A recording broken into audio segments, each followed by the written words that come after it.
Good morning. ഇവിടെ Sunday രാവിലെയാണ്. നല്ല തണുപ്പുണ്ട്.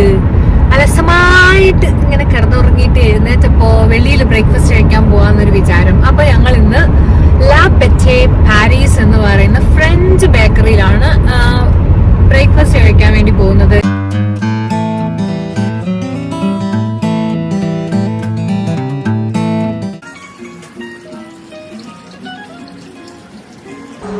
നല്ല രസമുണ്ട് ഇവിടെ കാണാൻ. നമുക്ക് ഇങ്ങോട്ട്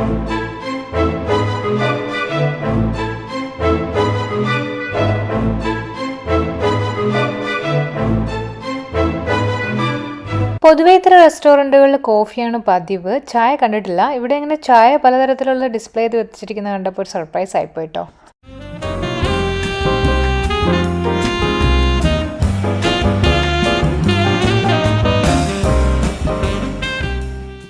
ആദ്യം കൊണ്ടുവന്ന ജോ ഓർഡർ ചെയ്ത പേസ്ട്രിയാണ്.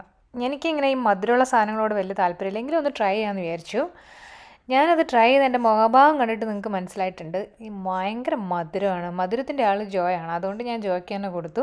ജോയ്ക്ക് ഏതും മധുരമുള്ള സാധനങ്ങളൊക്കെ ഭയങ്കര ഇഷ്ടമാണ്.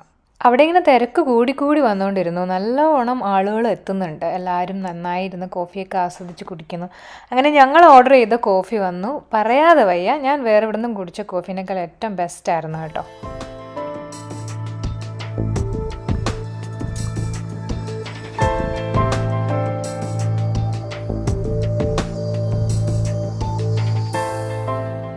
ഒരു 10 മിനിറ്റ് ശേഷമാണ് ഞങ്ങൾ ഓർഡർ ചെയ്ത ഫുഡ് വന്നത്. ഞാൻ ക്രോസാൻറ്റ് എഗ്ഗും ചീസും ജോ വാഫിളുമാണ് ഓർഡർ ചെയ്തിരുന്നത്. നല്ല മനോഹരമായിട്ട് പ്രസൻറ്റ് ചെയ്തിട്ടുണ്ടായിരുന്നു. പ്രസൻറ്റേഷൻ മാത്രമല്ല, നല്ല ടേസ്റ്റും ആയിരുന്നു കേട്ടോ. നല്ല ടേസ്റ്റി ആയിട്ടായിരുന്നു ആ ഫുഡ് ഉണ്ടായിരുന്നത്. എനിക്ക് ഭയങ്കര ഇഷ്ടപ്പെട്ടു.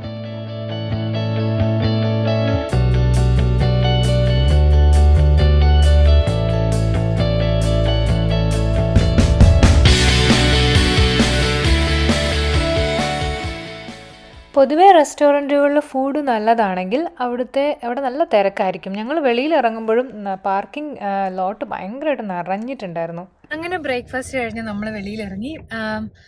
ഇന്ന് അത് സിരി പറയുന്നു ടേൺ ലെഫ്റ്റ് ടേൺ റൈറ്റ്. ഞാൻ ഒരു TJ Maxx എന്ന് പറഞ്ഞ ഇവിടുന്ന് കടയിൽ നിന്ന് ഞാനൊരു ഒരു ടോപ്പ് എടുത്തായിരുന്നു, തണുപ്പിന് പറ്റുന്നൊരു ടോപ്പ്. പക്ഷെ അതെനിക്ക് വലുതാണ്. അപ്പോൾ അതൊന്ന് മാറ്റാൻ വേണ്ടി പോവാം. അപ്പോൾ നമ്മൾ ഇനി അങ്ങോട്ടാണ് പോകുന്നത്.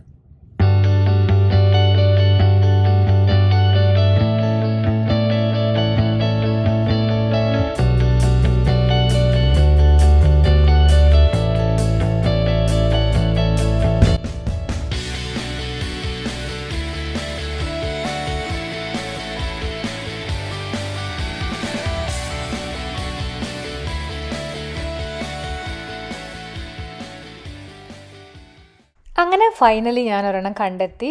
ഞാനൊരു ബ്ലാക്കാണ് നോക്കിയത്, പക്ഷേ ബ്ലാക്ക് എനിക്ക് കിട്ടിയില്ല. നല്ല ലൈറ്റ് വെയ്റ്റ് ആൻഡ് വാം, അടിപൊളി. ഇപ്പോൾ ഒരു ലേസി സൺഡേ ആയിട്ട് ഒരു ബീഫും പഴംപൊരിയും ഉണ്ടാക്കണം, അമ്പഴങ്ങ അച്ചാറിടണം. ഇതാണ് എൻ്റെ ലക്ഷ്യം. അപ്പോൾ അതിന് വേണ്ടിയിട്ട് നമ്മൾ സാധാരണ ഇന്ത്യൻ ഗ്രോസറി വാങ്ങാനായിട്ട് പോകുന്ന 2 കടകൾ, ഒന്ന് പട്ടേലും ഒന്ന് അപ്ന ബസാറുമാണ്. അപ്പോൾ അപ്ന ബസാറിലാണ് നമ്മളിന്ന് ബീഫ് നോക്കാനായിട്ട് കയറിയിരിക്കുന്നത്. നല്ല ബീഫ് കിട്ടും. അപ്പോൾ അവിടെ നിന്ന് ഞങ്ങൾ ബീഫ് വാങ്ങി. പിന്നെ നമ്മുടെ ബീഫിനകത്തിടാനുള്ള തേങ്ങാ കൊത്തും എടുക്കാനുള്ള തേങ്ങയും അവിടുന്ന് നമ്മൾ സംഘടിപ്പിച്ചു. അങ്ങനെ പുറത്തിറങ്ങി. ഇനി നമ്മൾ പോകുന്ന അമ്പഴങ്ങ വാങ്ങാനായിട്ട് ഫ്ലീ മാർക്കറ്റ് എന്ന് പറഞ്ഞിട്ട് എന്തും കിട്ടുന്നൊരു സ്ഥലമുണ്ട് ഇവിടെ. പച്ചമഞ്ഞൾ വേജോ, പുളി,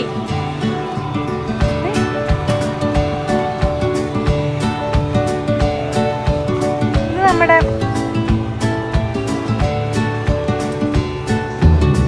ഇത് മറ്റേ ഇഞ്ചിമാങ്ങയാണോ?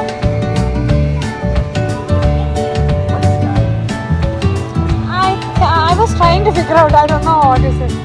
This മട്ടിപ്പുളി.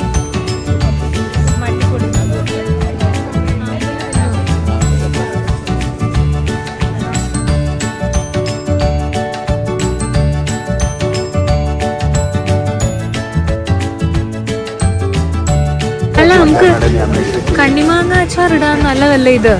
ചെറിയ കണ്ണിമാങ്ങയല്ലേ ഇത്? നമ്മുടെ അമ്പഴങ്ങ നല്ല ഫ്രഷ് ആയിട്ടുള്ള അമ്പഴങ്ങയാണ് കേട്ടോ. എന്തൊക്കെ പറയാം, വില അല്പം കൂടുതലാണ് എങ്കിലും കൊള്ളാം. അപ്പം നമുക്ക് ആവശ്യത്തിന് അമ്പഴങ്ങയും പഴം പൊരിക്കുള്ള പഴവും എടുത്തു. വീക്ക് ഡേയ്സിലെ കുക്കിംഗ് ഞാനാണെങ്കിലും വീക്കെൻഡിലെ സ്പെഷ്യൽ ഫുഡിന് വേണ്ടി ഞാൻ ജോയ്ക്ക് സമർപ്പിച്ചിരിക്കുകയാണ്. പക്ഷേ അരിഞ്ഞു കൊടുക്കാനൊക്കെ ഞാൻ റെഡിയാണ്. അപ്പോൾ നമ്മുടെ കുക്കിംഗ് ഇവിടെ നടന്നുകൊണ്ടിരിക്കുകയാണ്.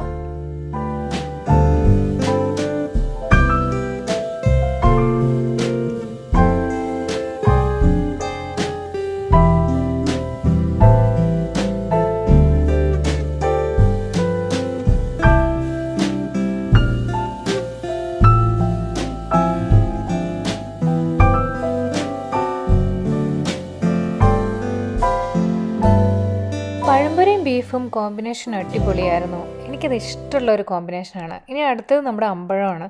അമ്പഴം മുഴുവനെ തന്നെയാണ് നമ്മൾ അച്ചാറിടാൻ വിചാരിക്കുന്നത്. അപ്പോൾ നമ്മളിങ്ങനെ ചെറുതായിട്ട് കട്ട് ചെയ്ത് കൊടുക്കും, അതിനുള്ളിലെല്ലാം കയറാൻ വേണ്ടിയിട്ടാണ്.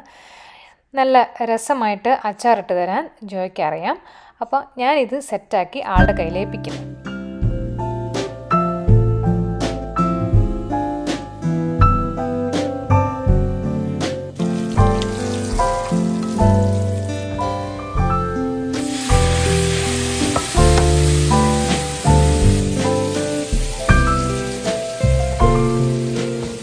അച്ചാറ് സെറ്റായിട്ടുണ്ട്. ഇനി ഇത് മിക്സ് ചെയ്ത് ഒരു കുപ്പിയിലേക്കാക്കി ഫ്രിഡ്ജിൽ വയ്ക്കും. അപ്പോൾ ഇന്നത്തെ ഞങ്ങളുടെ ലേസി സൺഡേ ഇവിടെ അവസാനിക്കുന്നു.